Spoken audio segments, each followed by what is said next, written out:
Hello and welcome to the Minutes Within the Mist, where we walk into the midst of cryptids, ghosts, and other mysteries. Today, we find ourselves crossing Emily's Bridge, the haunted home to a ghostly, jilted lover.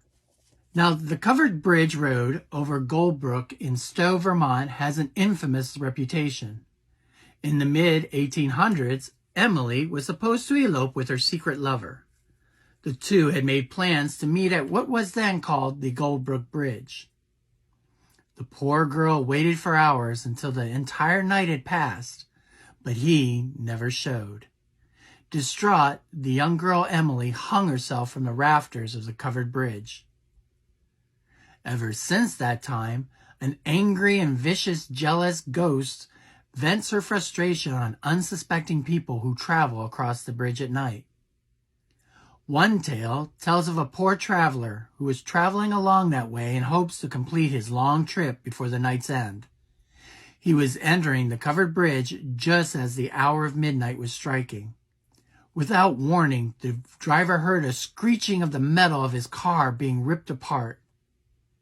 He stopped suddenly halfway across, but before he could exit his vehicle to determine the damage done, he heard a strange voice emanating from inside the short tunnel.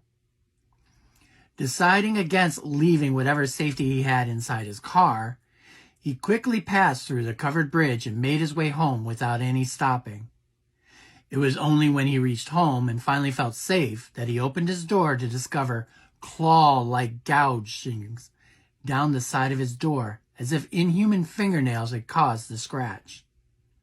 Most encounters are not as violent as this one, but there are many who experience lights or hear sounds of a crying woman. There have even been a few sightings of the actual spirit. I hope you enjoyed these minutes with Emily's Bridge. For more ghostly tales and stories, join us at the Within the Mist podcast. Until then, cross the bridge safely out of the mist and remain constantly curious.